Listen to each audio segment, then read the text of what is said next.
This is an episode about what it means to know your thread, if it's important to know what your thread is, and what are the relationships between who you are and what you do.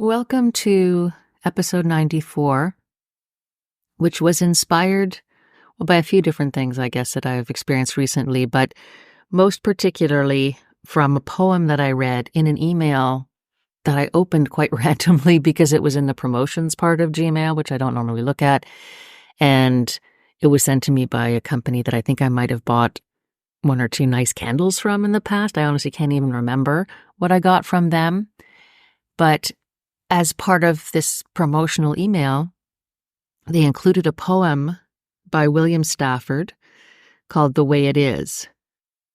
There's a thread you follow.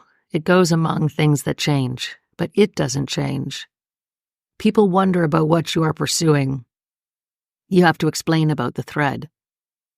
But it is hard for others to see. While you hold it, you can't get lost. Tragedies happen, people get hurt or die, and you suffer and get old. Nothing you do can stop time's unfolding. You don't ever let go of the thread. So, as soon as I read the poem, I had to sort of stop and ask myself, well, what is my thread? Because it sounds like something you need to explicitly know. It doesn't sound intuitive, or it might be, but the way I read this is, you don't ever let go of the thread. And I guess the question is, do you need to know what that thread is? Or can you trust your intuition and your instinct and follow it naturally? I had a meeting a few days ago with a business coach.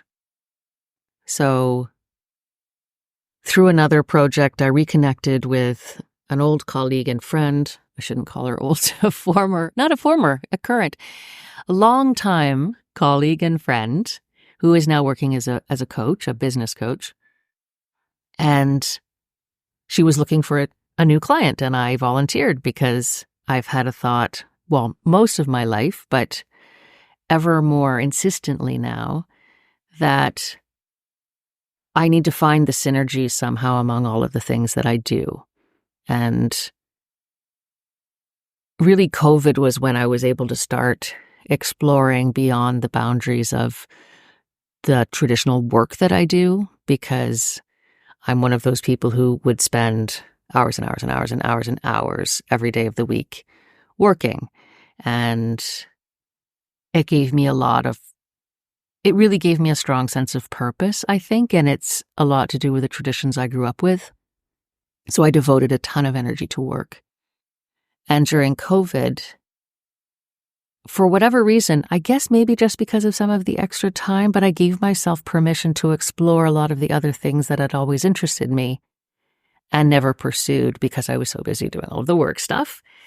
And so I started this podcast and I continued drawing. I had started drawing before COVID again, and I had drawn in my 20s, got taken drawing class, I should say, in my 20s, and then intermittently a little bit throughout. And then started drawing again, let's say in my late 40s.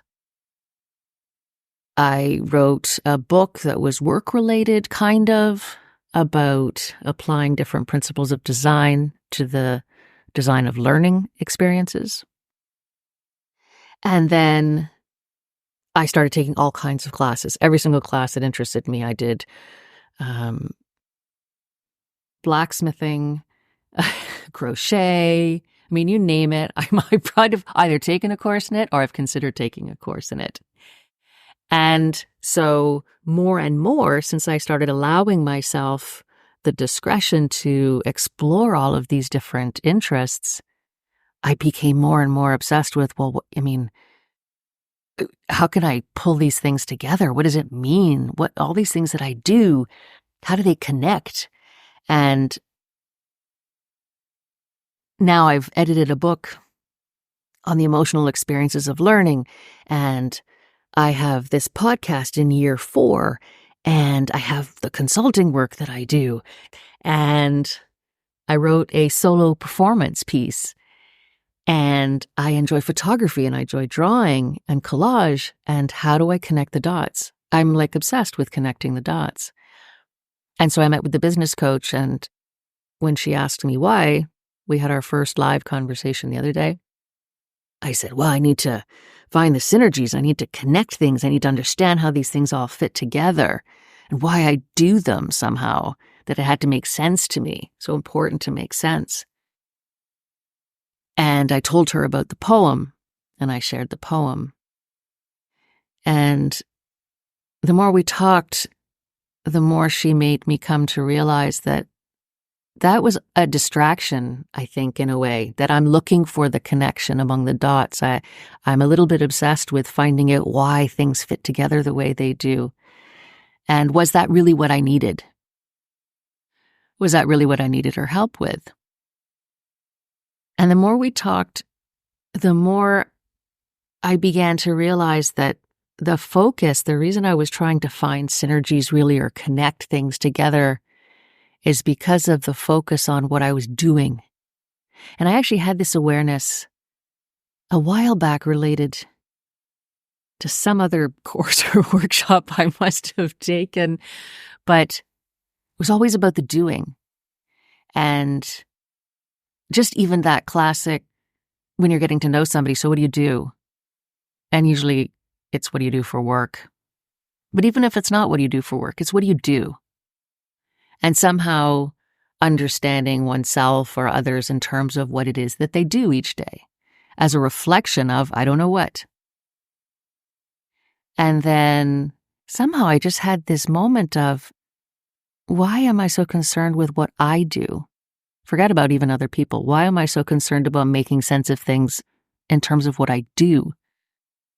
Isn't it who I am? And who am I? Either other or apart from or meta to what it is that I do. And that kind of stopped me, because scarier than that was I realized I don't necessarily know who I am and how I would explain even to myself or understand on some level who I am outside of what it is that I do.